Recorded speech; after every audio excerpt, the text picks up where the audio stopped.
Le groupe français Somdia, détenu majoritairement par Castel, veut céder les 88% des parts qu'il possède dans la Sosucam. La nouvelle, déjà annoncée au gouvernement camerounais, intervient après que la société sucrière, premier employeur privé en zone rurale, a affiché des pertes à 22 milliards de francs CFA en 2024. Le départ de Castel, qui facilitait alors le renouvellement du matériel agricole et les circuits de distribution de la Sosucam, engage surtout le sort de 9000 employés et les lendemains d'une filière sucrière qui peine encore à répondre à la demande nationale. Bienvenue dans 4 questions pour comprendre avec Ecomatin.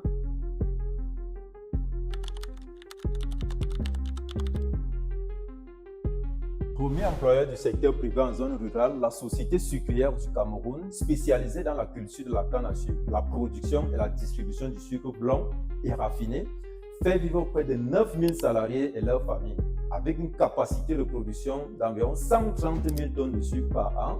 La Sosucam génère un chiffre d'affaires d'environ 65 milliards et reverse 12 milliards d'impôts, taxes et prélèvements divers. Elle investit dans les causes environnementales, sociales, à travers les écoles, les centres de santé de référence et les points d'adduction en eau potable.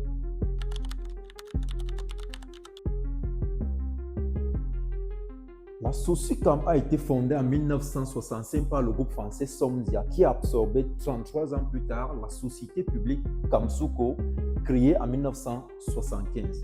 En 2011, Somdia se rapproche du groupe Castel, qui en devient l'actionnaire majoritaire, puis actionnaire unique.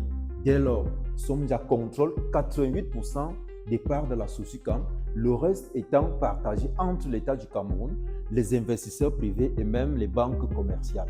Cette alliance a permis de moderniser l'outil industriel et de renouveler le matériel agricole.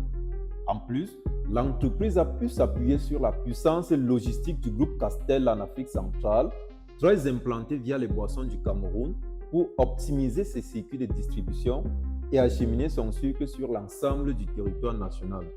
Aujourd'hui, Sosucam exploite 25 000 hectares de plantations de canne à sucre repartis sur 3 grands sites de la Haute-Sanaga, Mbandjok, Nkoteng et Lembe-Yezum.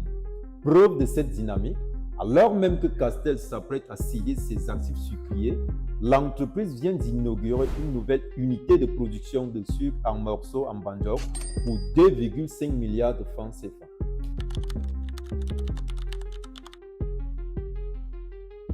Le groupe Somdia n'a pas officiellement révélé les raisons de sa future cession des parts dans Sosucam.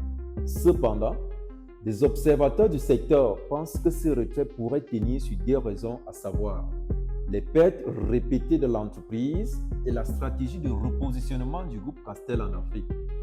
Sur les chiffres, la Sosucam a essuyé des pertes successives de 15 milliards de francs CFA et 22 milliards de francs CFA en 2023 et 2024, et ce, malgré une recapitalisation à hauteur de 34 milliards de francs CFA.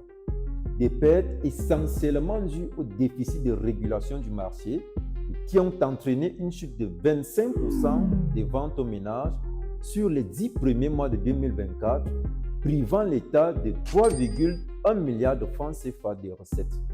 En second lieu, ce désengagement pourrait aussi découler de la nouvelle stratégie de repositionnement de Castel en Afrique.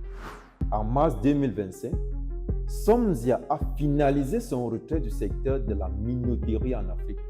Dans la même lancée, on peut aussi noter le repositionnement géographique du groupe agro-industriel, à l'exemple de la Côte d'Ivoire, où il ambitionne déjà de doper ses investissements pour un montant avoisinant les 174 millions de dollars via sa filiale Sucrerie africaine de Côte d'Ivoire.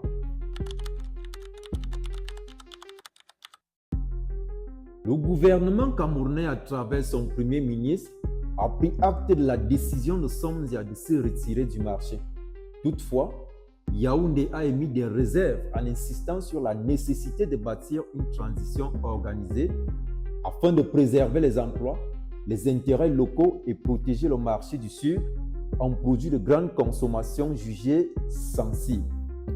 Rappelons que dans une interview accordée à Ecomatin, Grégory Clair, CEO du groupe Castel, a abondé dans le même sens, en affirmant qu'après avoir informé l'État camerounais de sa volonté de céder sa participation au sein de la SOSUCAM, la priorité actuelle de Somdia est de construire une solution pérenne, positive et surtout équilibrée afin de préparer sereinement la future campagne sucrière.